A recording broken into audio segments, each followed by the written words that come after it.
Hi, it's Ashley from Sweet Dreams Bake Shop, and welcome back to my channel where I make a lot of cake and cookie decorating tutorials as well as give a lot of baking business tips. And today we are just doing a good old-fashioned cake tutorial. Now, I don't show you how to crumb coat your cakes in this particular tutorial as it's already done, but you can check out this video in the right-hand corner, and I'm going to show you every other step that I do. So first, I'm starting off with satin ice fondant. If your fondant ever feels a little bit too dry or not as malleable, definitely add in a little bit of shortening, knead it in there, and get it to the right type of consistency that you like to work with. Then put down a little bit of cornstarch on your surface and then roll it all out. And you don't want to roll it out too thick because then you won't get that sharp edge that you're looking for, but you also don't want to roll it out too thin because that's when you end up with tearing. So it takes a little while to figure out the exact right thickness, but once you do, it's super, super easy peasy. I used Italian meringue buttercream for my crumb coat, so I didn't need to put anything extra on here, but if you use American buttercream, you are going to need a little bit of shortening just to adhere this fondant to it. If you've never worked with fondant before, it's actually pretty forgiving. So if you get any little rips or maybe you have some parts that just don't look smooth, keep smoothing it out with the fondant smoother. It's not going to tear on you, or at least it shouldn't if you have it to the right thickness, and you can keep smoothing it. You just have to be a little bit quick because if you leave it too long, that's when you end up getting it all dried out and get elephant skin. Before stacking my cakes, I did actually place them in the fridge for just about 15 to 20 minutes. This just helps solidify everything so it doesn't all get kind of mushy and have all of that buttercream leaking out or any fillings leaking out through your fondant. That's when you end up with the lines on the side, and we don't want that. You want it to be as cold as possible. Now, I used to believe in the myth that you couldn't put fondant in the fridge. It is totally fine as long as your fridge doesn't have any extra moisture, which it shouldn't. Everything will be fine. This is my bottom tier, so I'm making sure to put it on a cake drum, not on a cake board. Whenever you're making a really heavy cake like this, and let me tell you, this cake was heavy, you want to make sure that you use a cake drum. Otherwise, your cake board is not going to be supportive enough and it will start warping. Also, I like the fact that I can place that dowel directly in the cake drum and that thing is not going anywhere. You'll notice as well that I put in lots of supports. You want to make sure that you put supports and boards between every single layer. Once that is all stacked, now I could have spent more time smoothing everything out even more with the fondant smoother after I had stacked it. It will work even though the fondant has been left for a little bit. It was still moist enough that I could have done that, but because I'm airbrushing this whole cake, I decided to skip that step. It really wouldn't have done too much to the cake anyway.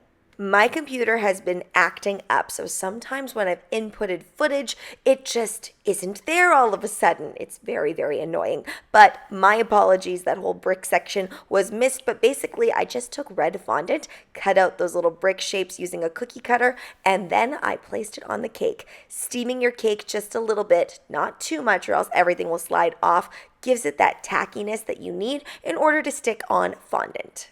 This top layer is supposed to represent a sewer, so I just used white fondant to make things really easy on myself. And then on the corners, I placed a little bit of rolled fondant, flattened it out with my fingers, and then went ahead with the back of my X-Acto knife to indent all of those screws, and then going back in with my airbrush system and just going around the edges of these panels. And even though I'm just going on the edges, you'll notice that it gets a little bit more spray and color towards the center, but we still get that nice shadowing effect. By the way, all of the things that I'm using, including my Cookie Countess airbrush machine, are linked down below in the description box. Because I had the luxury of actually placing these candles in, it wasn't like this was for somebody else, so I placed my candles in first because sometimes I find that at the end of all the cake decorating, there's no spot for the candles, so I made sure to kind of work that candle into the design. After getting the whole base done of the cake, it was time to move on to the lettering. Again, just going in with white fondant and using some letter cutters. I could have done this with an X-Acto knife, but I wanted things to be really, really perfect, and my X-Acto knife blade is not very sharp.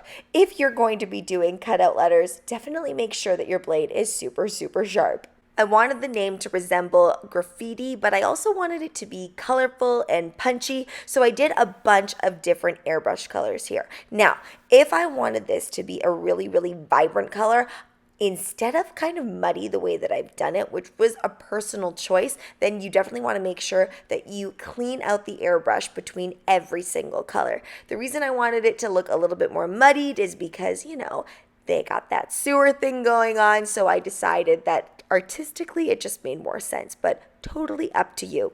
And then I went ahead and let that dry just a little bit and mixed in some vodka with some luster dust and then splattered it on there. And if you want to get that splatter quality, make sure to add just a little bit more vodka so that it's less thick.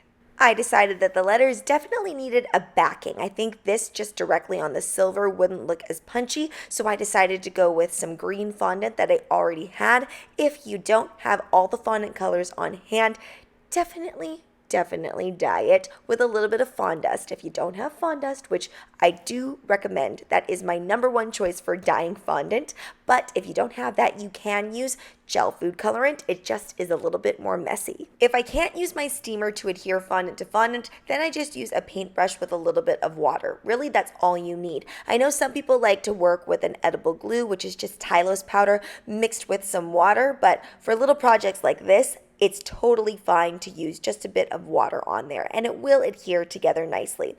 Just cleaning up those edges and then giving it a little bit of a steam. Now, do not make the mistake that I made here. I steamed it just a bit too much. I underestimated how much liquid was already on there, and you can see that L is sliding down a little bit. The way that you fix that is you just leave it until it dries right at that spot. Get it a little bit tacky again and then place the fondant there again. Honestly, all of the royal icing that I use on this cake was only because I had so much royal icing because I made a bunch of cookies. I would never whip out royal icing and specifically use that unless I just had it on hand already. So I decided to add a few extra dots to that Landon logo. I went really simple with these Ninja Turtle heads. I did not go for an exact replica of how I've seen them. I went for a much cuter version, as I usually do. I'm just indenting the fondant, and all I did was I rolled a ball of green fondant, indented it with my fingers, and then I'm going ahead with my X-Acto knife and creating the smile. I'd say this part is probably the trickiest because you have to make sure that you dig out enough fondant so that you can kind of fill it in later with the paint. There's lots of way to achieve this look. I just find this works best for a Ninja Turtle because we have that big nose area that we need, and then we go ahead and just dig it out a little bit. Now, my original plan was to place black fondant in there, but I discovered that painting it was actually easier. The next part is creating their little band, and I kind of just eyeballed it. I measured it by looking at it and then going ahead and cutting out some areas for their eyes. Now, what I do to kind of get that to fit correctly is I press it into the fondant that we've already created and just kind of try to draw out that purple a little bit more. This one, I have to say, is actually probably one of the more imperfect heads that I did. It was very, very late at night, so it wasn't as clean as it could have been, that's for sure. This is some good advice, though. If you do have the luxury of waiting, if you're no longer inspired by your cake, definitely leave it, come back to it, and chances are it's going to turn out better than if you try to get it all done at once. So luckily I did have a little bit of time, so I was able to leave those heads and then come back to them the next day. I did put that cake in the fridge overnight. I have a very specific cake fridge that I make sure is tall enough for all of my 3-tiered cakes, and that way it solidifies up really, really nicely and it makes it way less scary to travel with. The way that I adhered all of those fondant heads to the cake was using some 16 gauge wire and just shoving it down there, but you could honestly use a toothpick and it would be just fine. I just ran out of toothpicks, so I was using what I had on hand. Finally, we're moving on to the Pizza 4. So to get this color, I just mixed in a touch of brown and a touch of yellow into white fondant, cut it out with a cookie cutter, placed it on there with a little bit of steam, of course, and again, using some royal icing that I already had on hand. If I didn't have this on hand already, I just used some lightly colored fondant, just a touch of yellow. Even less than the 4, obviously, just so that the mozzarella doesn't look super, super bright white. And I did use a pipe and flood consistency for this royal icing so that it just dripped down a little bit so it looked like cheese. And then for the pepperonis, I went really simple with that. Just used some red fondant, rolled it up into little balls, squished them into some dots, and then placed them directly on there. The last thing I do here is just use a little bit of edible black paint and painting it directly on there. You can do this with fondant as well. I just don't like it when the fondant is popping up on top of each other like that, so that's why I decided to go with black paint, but I think honestly both would look really, really great. Then, of course, adding a little bit of a white fondant glint in the corner. And this was for my son's birthday. If you guys saw my big vlog with Alia, then you know we made a bunch of desserts. Here he is blowing out the candles. Thanks so much for watching, guys. Don't forget to like, share, and subscribe so you can be part of the Sweetie fam. Right now, I'm uploading weekly, so make sure you hit that notification bell so you know when I upload. Also, be sure to comment, request, or ask a question. I love hearing from you guys. Bye!